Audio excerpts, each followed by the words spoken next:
Hello everyone, welcome to our YouTube channel Drishti science. तो आज हम आपके लिए DSSS TGT साइंस की जो PYQ सीरीज़ थी उसको कंटिन्यू करते हैं। और 10 क्वेश्चन इस पेपर के हमने डिस्कस कर लिए थे।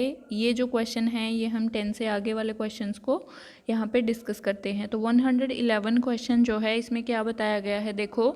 Find the work done by the force of gravity during the time of A particle of mass. कोई भी पार्टिकल है उसके लिए मास दे रखा है 80 ग्राम, ठीक है, और उसको वर्टिकली अपवर्ड थ्रो किया जाता है और उसके लिए जो स्पीड है वो कितनी दे रखी है, 10 मीटर पर सेकंड दे रखी है। और वर्टिकली अपवर्ड थ्रो किया जाता है। मान लिया ये हमने कोई ऑब्जेक्ट थ्रो किया है, h हाइट तक इसको थ्रो किया है, तो ये वर्टिकली अपवर्ड है, तो वहाँ पे जो एक्सेलरेशन होगा वो एक्सेलरेशन ड्यू टू ग्रेविटी के इक्वल होगा।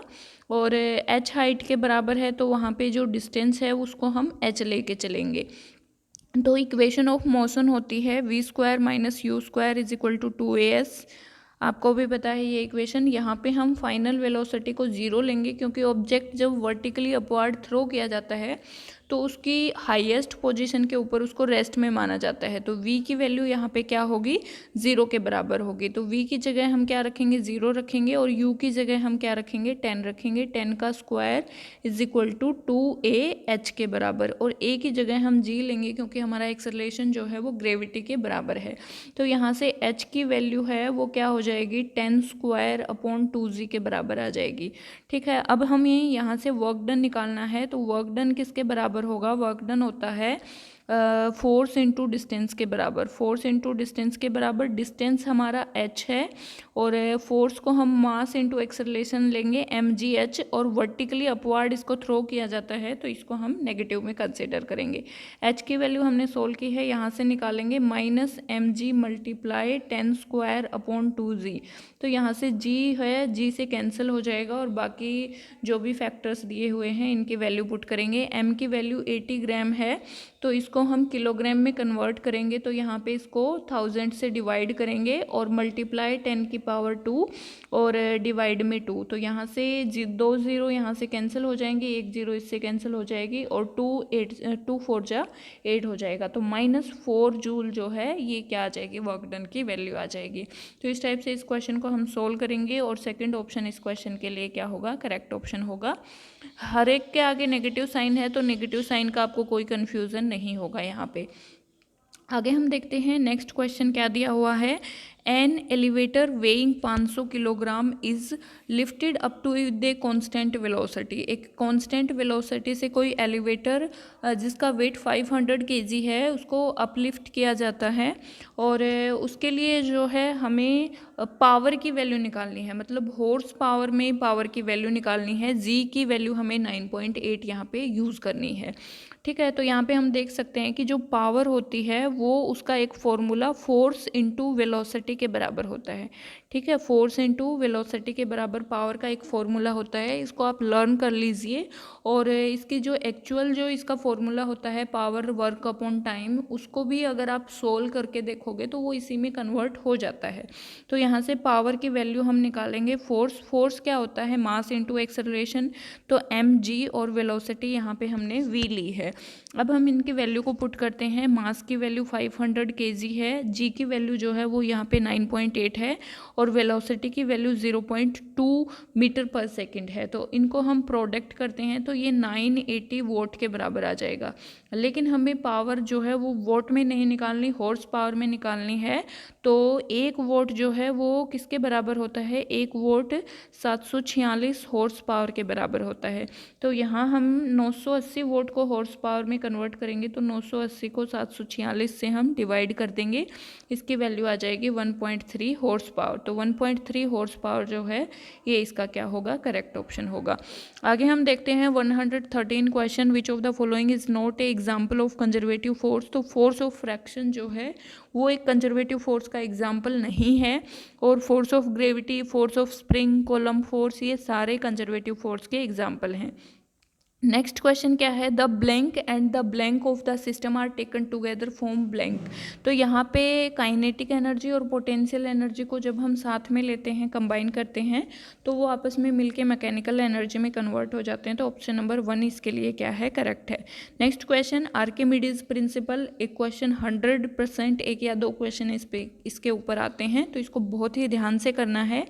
आर्किमिडीज ने क्या कहा था, देखो हमारे पास मान लो किसी भी बकेट में या फिर टब में पानी है और उसके अंदर हमने किसी ऑब्जेक्ट को डुबोया है, कोई भी लिक्विड है और कोई ऑब्जेक्ट को हमने उसमें डुबोया है, तो वो ऑब्जेक्ट क्या करता है, अपनी खुद के वेट के बराबर पानी को वहाँ से निकाल देता है। मान लो हमने इस टब को कंप्लीट भर रखा था पूरे किनारे तक, थोड़ा सा भी पानी डालने की संभावना नहीं थी, और फिर हम इसमें कोई मतलब सॉलिड चीज़ डालते हैं, तो वो इसमें जो भी हम डालेंगे उतना पानी क्या हो जाएगा, इससे बाहर निकल जाएगा।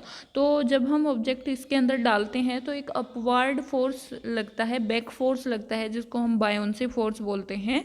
तो यहाँ पे क्या बताया गया है, देखो Archimedes principal says that when a body is partially और फुली, ऑब्जेक्ट को हम आधा इसके अंदर डुबोएं या फिर पूरा इसके अंदर डुबोएं, dipped in the fluid at rest, the fluid exerts an upward force. जब किसी ऑब्जेक्ट को, जैसे तुम बोतल को इसमें पानी में डुबाते हो, तो ऊपर की तरफ एक फोर्स लगता है, तो वो फोर्स ऑफ बायोंसी होता है, और वो जो फोर्स होता है वो इक्वल होता है, equal to the weight of displaced fluid. तो वो उस फ्लूइड के वेट के बराबर होता है जितना उसने वहाँ से डिस्प्लेस किया है। मतलब पूरा ऊपर तक पानी से भरा हुआ है, कोई ऑब्जेक्ट हम इसमें डालते हैं तो पानी बाहर निकल जाता है, तो उस ऑब्जेक्ट का वेट जो बाहर जो पानी निकला है उसके वेट के बराबर ही मिलेगा आपको। तो ये जो है ये आर्किमिडीज प्रिंसिपल के अकॉर्डिंग ये बात कही गई है। नेक्स्ट जो क्वेश्चन है वो ये है कि which of the following statement is true about iris. जो हमारी आँख का एक पार्ट होता है जिसको हम आइरिस बोलते हैं, तो उसके लिए हमें ये बताना है कि कौन से ऑप्शंस जो हैं वो उसके लिए करेक्ट हैं, ये हमें यहाँ पे बताना है। तो iris is the coloured part that we see in the eye. Eye में जो कलर्ड पार्ट होता है हमारी आँख में, वो क्या, उसको हम क्या बोलते हैं, आइरिस बोलते हैं। In low light condition the iris expand the pupil. और आइरिस के अंदर ये जैसे कि हमारे आँख का ये वाइट पार्ट होता है बाकी सारा, और ये वाला जो पोर्शन है ये ब्लैक कलर का जो होता है ये हमारी आँख का आइरिस होता है, और इसके अंदर एक और आपको डॉट दिखेगा, उसको हम प्यूपिल बोलते हैं। तो ये आइरिस का ही काम होता है, ये अंदर जो पुतली बनी हुई है, पुपिल जो बनी हुई है, उसको कॉन्ट्रैक्ट करना और एक्सटेंड करना। कॉन्ट्रैक्ट कब होगी, जब हम बहुत तेज़ लाइट में जाएंगे तो वो सिकुड़ना शुरू हो जाएगी, और एक्सपेंड कब होएगी, जब हम अंधेरे में जाएंगे तो वो एक्सपेंड होना शुरू हो जाएगी। जब हम अंधेरे कमरे में जाते हैं तो एकदम से हमें कुछ नहीं दिखता, लेकिन धीरे धीरे हमारी आई के अंदर जो प्यूपिल है वो एक्सपेंड होती है, और वो जब कंप्लीट एक्सपेंड होती है तो हमें हल्का हल्का दिखना शुरू हो जाता है, और थोड़ी देर बाद हमें क्लियरली वहाँ पे दिखना शुरू हो जाता है। तो वो प्यूपिल के एक्सपेंड होने की वजह से दिखता है। ठीक है, तो तीनों ही इसके लिए करेक्ट ऑप्शन है। तो ऑप्शन नंबर 4 यहाँ पे आ जाएगा, 1 2 3 ओनली। इसके बाद नेक्स्ट क्वेश्चन क्या है, in the Galilean telescope. Galilean telescope होता है, टेलीस्कोप आपने देखा होगा, एक इसमें पीछे एक यहाँ पे जो है कन्वर्जेंट और डाइवर्जेंट लेंस लगे होते हैं, और एक आगे लेंस, एक लेंस यहाँ होता है और एक लेंस यहाँ होता है। ये जो होता है ये आई लेंस होता है, क्योंकि यहाँ से हम ऑब्जेक्ट को देखते हैं, और ये जो होता है ये ऑब्जेक्टिव लेंस बोलता है। इसको आई पीस बोलते हैं और इसको ऑब्जेक्टिव लेंस बोलते हैं। तो ये जो हमारे पास लेंस होता है, blank lens is used as a objective and blank lens is use as a eyepiece. तो जो आई पीस में हम यूज़ करते हैं वो हम यूज़ करते हैं डाइवर्जेंट, और जो हम ऑब्जेक्टिव, मतलब कि ये वाला जो आई पीस होता है लेंस यहाँ पे, ये डाइवर्जेंट लेंस होता है, और जो हम ऑब्जेक्ट के लिए ऑब्जेक्टिव लेंस को यूज़ करते हैं ये कन्वर्जेंट नेचर का होता है। ठीक है, तो ये ए और बी यहाँ पे क्या हो जाएगा, सेकेंड ऑप्शन करेक्ट हो जाएगा। इससे नेक्स्ट क्वेश्चन क्या है, if F is the focal length of the lens then power of the lens. तो ये फॉर्मूला है फोकल लेंथ पावर का, पावर जो होती है वो फोकल लेंथ की इन्वर्स होती है। और एक चीज़ को ध्यान रखना है, यहाँ पे ये जो फोकल लेंथ लेते हैं इसको हम मीटर में लेते हैं। अगर ये सेंटीमीटर है तो भी इसको हम मीटर में कन्वर्ट करेंगे, अगर हमें पावर यहाँ पे, पावर की वैल्यू यहाँ पे निकालनी है।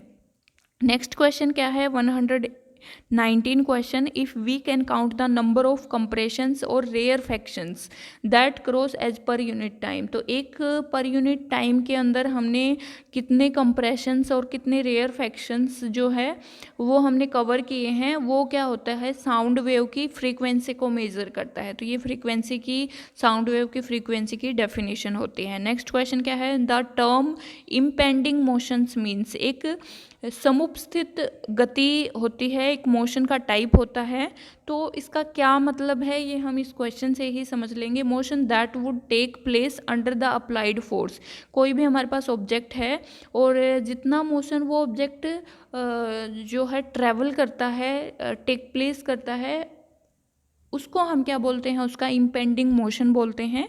और वहाँ पे फ्रैक्शन को एब्सेंट माना जाता है। अगर फ्रैक्शन एब्सेंट होगा तो कोई ऑब्जेक्ट फोर्स लगाने पर कितना मोशन करेगा ये हमें करना है। लेकिन एक्चुअली ये सिचुएशन होती नहीं है, बिना फ्रैक्शन के कोई भी ऑब्जेक्ट मूव नहीं कर सकता, ये आपको भी पता है। हम चल भी नहीं पाएंगे जहाँ से फ्रैक्शनल फोर्स हटा दिया जाएगा।